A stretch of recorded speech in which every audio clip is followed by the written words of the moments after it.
পৃথিবীর বুকে 4টা গুনাহ আছে যেটা সবচেয়ে ভয়াবহ এবং মারাত্মক। এই 4টা গুনাহের ধারে কাছেও যায় না। কবিরা গুনাহ তো অনেক আছে, তাই না? কিন্তু এই 4টা গুনাহ যদি কেউ করে ও ধ্বংস হবেই হবে। দুনিয়াতেও ক্ষতিগ্রস্ত হবে, আর আখেরাতে তো চূড়ান্ত জাহান্নামের সাধন করতেই হবে। কিন্তু এই পাপগুলো খেয়াল করেন তো, কয়টার সাথে আপনি জড়িত? হাজার হাজার মানুষ বাংলাদেশে আছে, হাজার বললে ভুল হবে, লাখ লাখ মানুষ আছে। এই 4টা পাপ প্রতিদিন করে, প্রতিদিন। আপনি করেন কিনা একটু মিলান। রাসূল আকরাম সাল্লাল্লাহু আলাইহি ওয়াসাল্লাম, আনাস রাদিয়াল্লাহু তাআলা আনহু থেকে বর্ণিত, নবী সাল্লাল্লাহু আলাইহি ওয়াসাল্লাম বলেছেন, কবিরা গুনাহ সমূহের মধ্যে সবচেয়ে ভয়াবহ গুনাহ হচ্ছে 4টি। 1 নাম্বার আল ইশরাকু বিল্লাহ, আল্লাহর সাথে কাউকে শরীক করা। এদেশের মানুষের ধর্মীয় আবেগ বেশি, ধর্মীয় জ্ঞান কম। এই জন্য মানুষ ওই লালনের মাজারে গিয়েও কিন্তু অনেকে জান্নাত খোঁজে।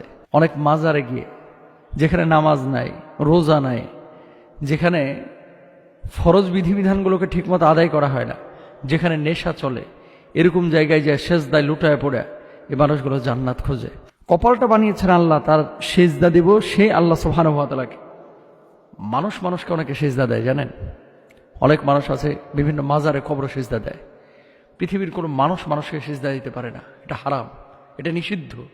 নবী সাল্লাল্লাহু আলাইহি ওয়াসাল্লামকে একজন সাহাবী বললেন, ইয়া রাসূলুল্লাহ, সম্ভবত উনি ইয়ামান থেকে এসেছিলেন, যে আমি আপনাকে অত্যন্ত ভালোবাসি, অত্যন্ত মহব্বত করি, একটু পারমিশন দেন না, আপনাকে একটু সেজদা করে ভক্তি করি, আপনাকে ভালোবাসা প্রদর্শন করি। আল্লাহর নবী বলছেন সাল্লাল্লাহু আলাইহি ওয়াসাল্লাম, আল্লাহ সুবহানাহু ওয়া তাআলা যদি কোনো মানুষকে সেজদা দেওয়া জায়েজ করতেন, প্রত্যেক স্ত্রীকে তার স্বামীকে সেজদা করার জন্য বলতেন, যেহেতু আল্লাহ তাআলা বলেন নাই, সুতরাং তুমি আল্লাহ ছাড়া কোনো মানুষকে সেজদা দিবা না। অথচ বাংলার জমিনে অনেক ভণ্ড আছে, যে ভণ্ডরা পায়ের নিচে সেজদা নেয়। ও ভাই, আপনি কার জন্য সিজদা করতেছেন? সিজদাটা মানুষকে করতেছেন। মানুষের সামনে মাথা ঝুঁকাবে না, মাথা উঁচু করে বুক ফুলিয়ে মানুষ চলবে মানুষের সামনে, আর মাথা ঝুঁকাবে একমাত্র আল্লাহর সামনে। শিরিক করেন না, আল্লাহর সাথে কাউকে শরিক করেন না। কি ক্ষতি? লা ইন আশরাকতা লা ইয়াহবাতান্না আমালুক ওয়া লা তাকুনান্না মিনাল খাসিরিন। শিরিকটা করবেন, আপনার অতীতের করা সমস্ত আমলগুলো নষ্ট হয়ে যাবে, ধ্বংস হয়ে যাবে। নামাজ কবুল হবে না, রোজা কবুল হবে না। কেন শিরিক করছেন? ইন্নাহু মাইয়ুশরিক বিল্লাহ ফাকাদ হারামাল্লাহু আলাইহিল জান্নাহ। যে ব্যক্তি শিরিক করবে তার জান্নাত তার জন্য হারাম হয়ে যাবে। তাহলে জান্নাত যদি আপনার জন্য হারাম হয়ে যায়, জাহান্নাম আপনাকে ওয়েলকাম করবে। তো জাহান্নাম যদি ওয়েলকাম করে কি অবস্থা হবে? আগুনে পড়বেন। 1 নাম্বার পাপ, কেউ শিরিক করব না। এরপর আসেন 2 নাম্বার পাপ হচ্ছে অন্যায়ভাবে কোনো মানুষকে হত্যা করা।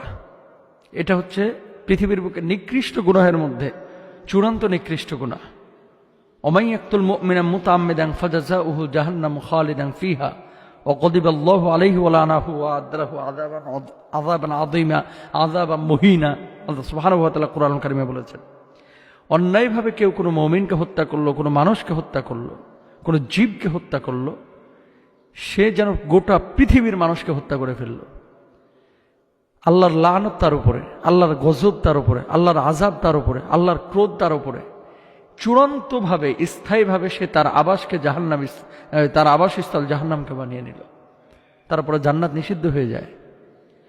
অথচ মাত্র 2000 টাকা, 3000 টাকা, গত বছর দেখেছিলাম কুমিল্লায় 100 টাকার জন্য পিঠের মধ্যে ছুরি ঢোকাইয়া দিচ্ছে, মেরে ফেলেছে। এরকম ঘটনাও কিন্তু বাংলাদেশে ঘটে। 100 টাকা। ছিনতাই করতে গিয়ে চাপাতি দিয়ে কোপ দিছে ঘাড়ের উপরে, সাথে সাথে শেষ। এরকম ঘটনাও ঘটে।